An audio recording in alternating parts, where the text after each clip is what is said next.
South ఇండియాలోనే biggest sorry store మన Varahi silks మన విజయవాడ ఎంజీ రోడ్ లో డిసెంబర్ 4వ తారీఖున ఘన ప్రారంభం. నమస్తే, వెల్కమ్ టు సుమన్ టీవీ.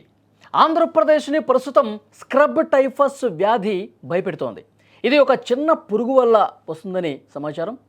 అయితే ఆంధ్రప్రదేశ్ వ్యాప్తంగా 26 జిల్లాల్లో కూడా ఈ కేసులు నమోదవుతున్నాయి. రోజు రోజుకి కేసుల సంఖ్య పెరుగుతోంది. సో ఈ స్క్రబ్ టైఫస్ వ్యాధి గురించి పూర్తి సమాచారం తెలుసుకుందాం. మనకి లైవ్లో జాయిన్ అయ్యారు ప్రముఖ వైద్యులు, జనరల్ ఫిజిషియన్ డాక్టర్ పాపారావు గారు. వారితో మాట్లాడదాం. సార్ నమస్కారం. నమస్తే అండి. పాపారావు గారు, స్క్రబ్ టైఫస్ ఈ వ్యాధి ప్రస్తుతం ఆంధ్రప్రదేశ్లో చాలా భయంకరంగా వ్యాప్తి చెందుతుంది సార్. 26 జిల్లాల్లో కేసుల సంఖ్య పెరుగుతుందంటే అర్థమవుతుంది. అసలు ఏంటి సార్ ఈ స్క్రబ్ టైఫస్ ఏంటి, ఈ వ్యాధి ఎట్లా వస్తుంది చెప్పండి సార్. ఇదొక బ్యాక్టీరియా వల్ల కలుగజేసే డిసీజు. దాన్నే రికెట్సియా అంటాం. ఈ బ్యాక్టీరియా పేరు. ఇందులో రికెట్సియాలోనే రకరకాల రికెట్సియల్ బ్యాక్టీరియా ఉంటాయి. మెయిన్గా రికెట్సియా చుచ్చుగాముషి అనే దాంతో ఈ స్క్రబ్ టైఫస్ వచ్చే అవకాశం ఉంది. అయితే ఇది వ్యాప్తి చెందడానికి మన లైస్ కానీ, అంటే బెడ్ బగ్స్, మన తలలో ఉండే పేలు కానీ, అలాగే మంచం మీద ఉండే బెడ్ బగ్స్ నల్లులు అంటాము అవి కానీ, లేదా ఒక్కొక్కసారి ర్యాట్ ఫ్లీస్ అంటాం. అంటే ఈ ర్యాట్స్ని ఇన్ఫెక్ట్ చేస్తుంది ఒక ఆర్గనిజం. దాన్నే ర్యాట్ ఫ్లీ అంటాం. ఈ ర్యాట్ ఫ్లీస్ వల్లే ఈ ప్లేగ్ లాంటి వ్యాధులు కూడా ప్రబలుతాయి. ఈ ర్యాట్ యూరిన్ ద్వారా ఎక్కడైతే వ్యవసాయదారులు ఉన్నారో, ఎక్కడైతే మట్టిళ్ళు ఉన్నాయో, ఎలుకలు ఉంటాయో, ఆ ఎలుకల యూరిన్ ద్వారా కూడా ఇది స్ప్రెడ్ అయ్యే అవకాశం ఉంటుంది. వీటిని ఒకసారి శరీరంలో ప్రవేశించిన తర్వాత ఒక వారం నుంచి 18 రోజుల్లో ఇది డిసీజ్ బయటకు వచ్చే అవకాశం ఉంది. ఇది టు స్టార్ట్ విత్ మైల్డ్ ఫీవర్గానే ఉంటుంది. బాడీ పెయిన్స్, అలాగే రొటీన్ ఏ ఫీవర్ అయితే వైరల్ ఫీవర్ కానీ ఏ ఫీవర్ అయినా ఎట్లా ఉంటుందో దీనికి కూడా ఇనీషియల్ సిమ్టమ్స్ అట్లాగా ఉంటాయి. అయితే మెల్లిమెల్లిగా ఇది ఈ దశలో నెగ్లెక్ట్ చేస్తే ఇది సీరియస్గా అయ్యే అవకాశం ఉంది. మెయిన్గా యాంటీబయాటిక్స్ సరైన టైంలో దీన్ని డయాగ్నోస్ చేసి యాంటీబయాటిక్స్ అవి ఇన్స్టిట్యూట్ చేసినట్లయితే క్విక్గా అది కంట్రోల్ అవుతుంది. చాలా వరకు ఇది ప్రమాదకరమైన డిసీజ్ కాదు. అయితే నెగ్లెక్ట్ చేసినప్పుడు ఒక్కొక్కసారి తీవ్రమైన వ్యాధిని కలుగజేసే అవకాశం ఉంది. ఒక్కొక్కసారి ఇది బ్రెయిన్ ఎఫెక్ట్ చేయొచ్చు. దాన్నే మెనింజైటిస్ ఆర్ ఎన్సెఫలైటిస్ అంటాం. అలాగే హార్ట్ని ఇన్వాల్వ్ చేయొచ్చు. దాన్నే మైకార్డైటిస్ అంటాము. కార్డియోమయోపతి లాంటి, మైకార్డైటిస్ లాంటివి కలుగజేసే అవకాశం ఉంది. అట్లాగే ఇది ఆర్గాన్ డ్యామేజ్, లివర్ కానీ కిడ్నీస్ కానీ ఎఫెక్ట్ చేసి తీవ్రమైన వ్యాధి కలుగజేసి ప్రాణాపాయ స్థితికి వెళ్ళే అవకాశం కూడా ఉంది. సో ముఖ్యంగా ఏంటంటే సరైన టైంలో దీన్ని డయాగ్నోస్ చేయటానికి అనేక పరీక్షలు ఉన్నాయి. సుమారుగా 5 నుంచి 6 రోజుల్లో ఈ టెస్టులు చేసినట్లయితే సార్ ఎర్లీగా గుర్తించడానికి ఏమన్నా అవకాశం ఉందా? ఇది మన చర్మం మీద ఇది గాయపరిచినప్పుడు కావచ్చు, దద్దుర్లు లాంటివి ఇవి చూసినప్పుడు ఏమన్నా గుర్తుపట్టడానికి అవకాశం ఉందా? గుర్తుపట్టే అవకాశం ఉందండి. చర్మంలో మీరు స్క్రీన్ మీద ఉన్నట్లు ఎస్కార్ అంటాం. అంటే ఎక్కడైతే కుట్టిందో అక్కడ నల్లగా ఒక చర్మం మీద పొక్కు లాంటిది స్టార్ట్ అయ్యే అవకాశం ఉంది. అయితే ఇది ఎస్కార్ లాంటివి చాలా వాటికి వస్తాయి, అదేం పర్వాలేదులే అని ఊరుకుంటాం. But most of the times ఈ దశలో ఇప్పుడు ఎక్కడైతే ఈ ఎండమిక్ టైఫస్ అనేది, ఎపిడమిక్ టైఫస్ అనేది ఎక్కువగా ఉందో ఈ దశలో ఇట్లాంటి ఎస్కార్స్ను కూడా మనం అనుమానించి వెంటనే తగు టెస్టులు చేసినట్లయితే వ్యాధి నిర్ధారణ చేసి ట్రీట్మెంట్ ఇవ్వచ్చు. సార్ అంటే ఇప్పుడు ఈ టైంలోనే ఇన్ని కేసులు నమోదు కావడానికి రీజన్ ఏం కనిపిస్తుంది సార్? ఈ మధ్యకాలంలో ఎప్పుడు ఒకటి అనుకూల వాతావరణ పరిస్థితులండి. ఇది పెరినియల్ డిసీజ్. హైదరాబాద్ లాంటి నగరాల్లో ఎప్పటి నుంచో ఉంది, ప్రబలంగానే ఉంటుంది. ఎందుకనంటే మనకి డెంగ్యూ ఫీవర్ ఎట్లా ఉందో అట్లాగే ఇవి కూడా ఈ వాతావరణ పరిస్థితులను బట్టి ఏవైతే ఈ నల్లు లైస్ కానీ, అట్లాగే పేలు కానీ, లేదా ఈ ర్యాట్ ఫ్లీస్ కానీ, మిగతా ఏవైనా సరే ఇవి ప్రబలినప్పుడు, వాతావరణం అనుకూలించినప్పుడు ఒక్కొక్కసారి విజృంభిస్తాయి. మనకి ఎట్లాగో డెంగ్యూ ఫీవర్ ఉందో డెంగ్యూ ఫీవర్ కూడా పెరినియల్ అంటే సంవత్సరం మొత్తం ఉంటాయి. కానీ ఒక దశలో వర్షాలు ఎప్పుడో కురిసి తగ్గిపోయినాయో, దోమల సంఖ్య పెరుగుతుందో అప్పుడు విపరీతంగా ప్రబలే అవకాశం ఉంది. ఇది ఈ ఏదైతే కలుగజేసే డిసీజ్ కలుగజేసే ఆర్గానిజం ఉందో దానికి ఫేవరబుల్ సర్కమ్స్టెన్సెస్ ఉన్నప్పుడు ఇది ప్రబలే అవకాశం ఉంటుంది. సార్ ఇప్పుడు దీని బారిన పడి కూడా వచ్చే అవకాశం ఉంటుంది. సార్ దీని బారిన పడి జ్వరం రావటం, తలనొప్పి రావటం, లేదంటే కండరాల నొప్పులు రావటం ఇవన్నీ స్టార్ట్ అయినప్పుడు నార్మల్ జ్వరం ఏమో అనుకుని చెప్పి నార్మల్ మెడిసిన్స్ జ్వరానికి వాడే మెడిసిన్స్ వాడుతూ ఉంటారు చాలామంది అవగాహన లేక.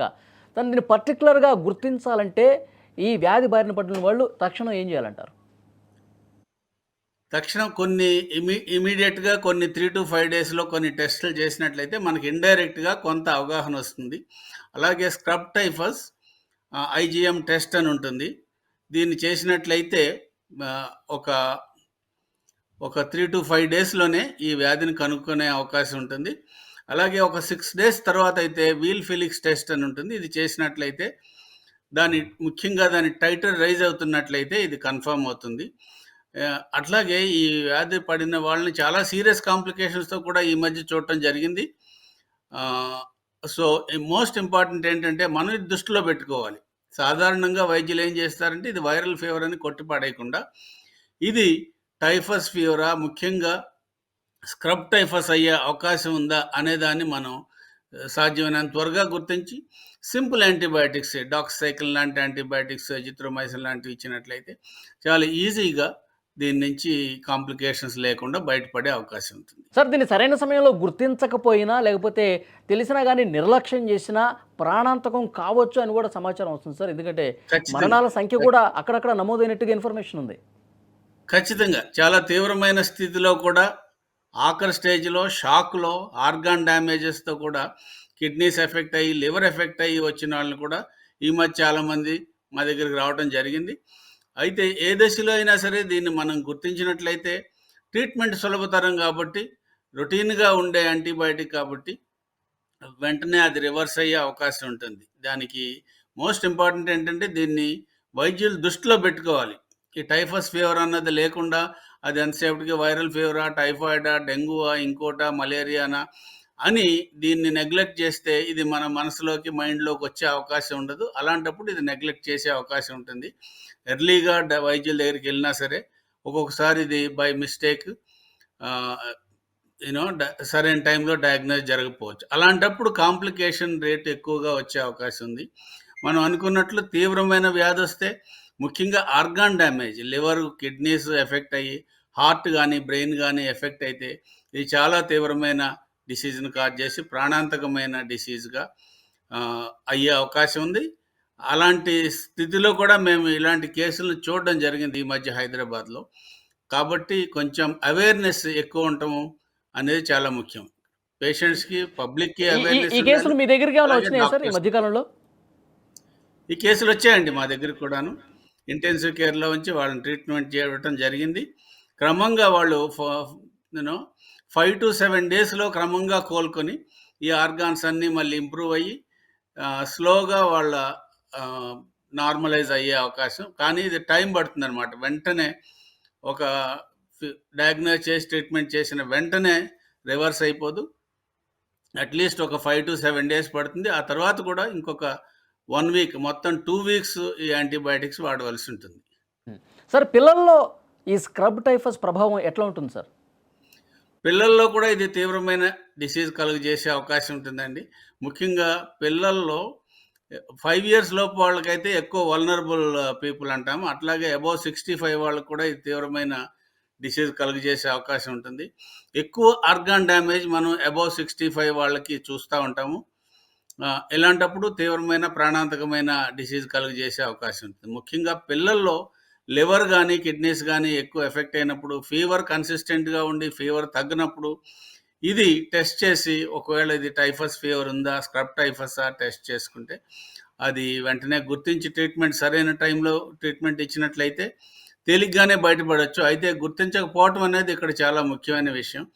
దాన్ని గుర్తించకపోయి సరైన వైద్యం జరగకపోతే అది ప్రమాదానికి దారితీసే అవకాశం ఉంటుంది. అదైతే సరైన టైంలో నెగ్లెక్ట్ చేయకుండా పేరెంట్స్ కూడా ఈ ఈ డిసీజ్ తీవ్రతరాన్ని గుర్తించి డాక్టర్ దగ్గరికి వైద్యులను సంప్రదించడం ముఖ్యం. అలాగే సరైన టెస్టులు చేసి ఇవేవేమి మనకందరికీ ఫీవర్ అనుకుంటాం కానీ ఫీవర్ అనేది ఒక రోగ లక్షణం మాత్రమే.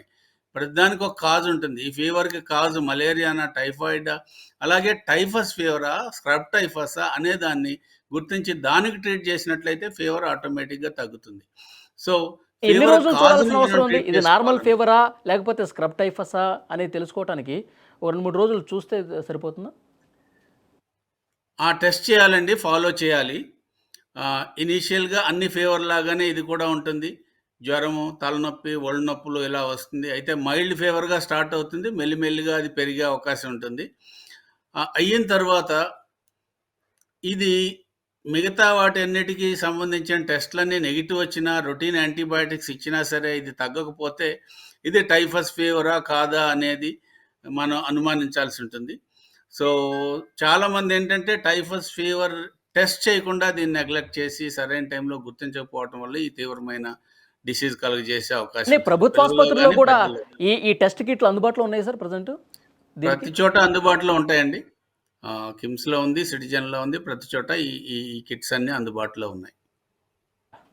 Thank you very much Paparao గారు. మంచి ఇన్ఫర్మేషన్ ఇచ్చారు స్క్రబ్ టైఫస్ గురించి. మంచి అవగాహన థాంక్ యూ. కూడా కల్పించారు. Thank you sir. అదే ఆంధ్రప్రదేశ్లో పూర్తిగా ఈ కేసుల సంఖ్య పెరుగుతున్న నేపథ్యంలో వైద్య ఆరోగ్య శాఖ కూడా పూర్తిగా అప్రమత్తమైంది. ఈ టెస్టులు ఎక్కడికక్కడ జ్వరాలను బట్టి ఆ టెస్టులు చేసేటటువంటి సంఖ్యను కూడా పెంచుతున్నటువంటి పరిస్థితి కనిపిస్తుంది. ప్రజలు ఆందోళన చెందాల్సిన పని లేదు. దానికి పూర్తిగా పక్కాగా ట్రీట్మెంట్ కూడా అందుబాటులో ఉందని తెలుస్తుంది. సో అయితే దీనికి సంబంధించిన లక్షణాలు ఏ విధంగా ఉంటాయి? దీన్ని ఏ విధంగా గుర్తించాలి? దీనికి ట్రీట్మెంట్ ఏ విధంగా ఇవ్వాలి? ఇవన్నీ కూడా పాపారావు గారు చాలా క్లియర్‌గా ఇన్ఫర్మేషన్ అందించారు. Thank you sir. Thank you.